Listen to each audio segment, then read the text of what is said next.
சிவகங்கை மாவட்டத்திலேயே தினமும் பல கோடி ரூபாய்க்கு மேல் வர்த்தகம் நடக்கும் தொழில் நகரமாக புதுவையில் இருக்கிறது. ஆனாலும் அங்கு பல ஆண்டு காலமாக தீயணைப்பு நிலையம் இல்லாமல் இருப்பது பெரும் குறையாக உள்ளது. காவிரி படுகை மாவட்டமான தஞ்சைக்கு அடுத்தபடியாக அரிசி வர்த்தகத்தில் முதன்மையாக இருந்து வருகிறது புதுவையில். இங்குள்ள அரிசி ஆலைகளிலிருந்து பெறப்படும் அரிசி தமிழ்நாடு அரசு வாணிபக் கிடங்கில் சேமிக்கப்பட்டு சிவகங்கை, புதுக்கோட்டை, ராமநாதபுரம் மாவட்டங்களுக்கு விநியோகிக்கப்படுகிறது. நாள் ஒன்றுக்கு பல ஆயிரம் டன் அரிசி வர்த்தகம் நடைபெற்று வரும் பெரும் தொழில் நகரமான புதுவயலில் தீ விபத்து ஏற்பட்டால் வியாபாரிகளுக்கு கோடிக்கணக்கில் நஷ்டம் ஏற்பட வாய்ப்பு உள்ளது. சட்டசபையில் பைரவசி வரணும்னு சொல்லி தீர்மானம் போட்டார்கள். அந்த தீர்மானத்தில் இதுவரைக்கும் பைரவசி இங்கே வரல.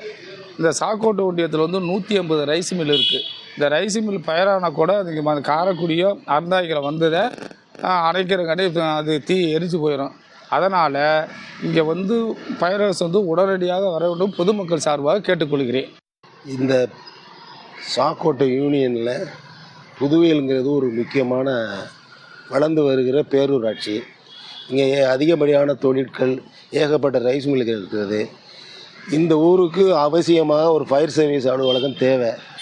காரைக்குடி எங்களுக்கு ஒரு 15 கிலோமீட்டர் காரைக்குடி, 25 கிலோமீட்டர் அறந்தாங்கி. அங்கிருந்து தான் ஃபயர் சர்வீஸ் வர வேண்டிய நிர்பந்தம் இருக்கிறது.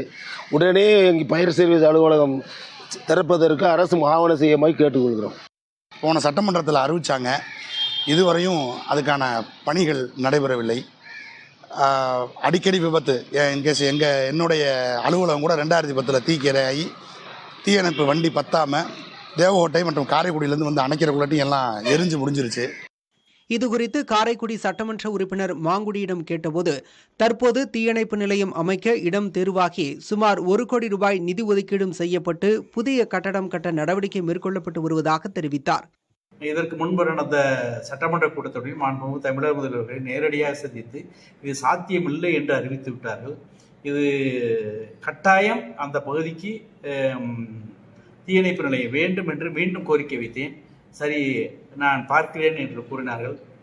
அந்த கூட்டத்தொடரிலேயே அந்த அறிவிப்பையும் வெளியிட்டார்கள். அதற்கான மாண்புமிகு தமிழக முதல்வர்களுக்கு அந்த நேரத்திலும் நன்றி சொன்னேன். இப்பொழுதும் நான் நன்றி சொல்ல கடமைப்பட்டிருக்கிறேன். அறிவித்ததோடு மட்டுமல்ல, உடனடியாக அதை நடைமுறைக்கு கொண்டு அதற்கான இடம் தேர்வு செய்யப்பட்டு விட்டது. புதிதாக கட்டடம் கட்டுவதற்கு 2,20,67,000 ரூபாய் அதுக்கு ஒதுக்கீடும் செய்திருக்கின்றார்கள்.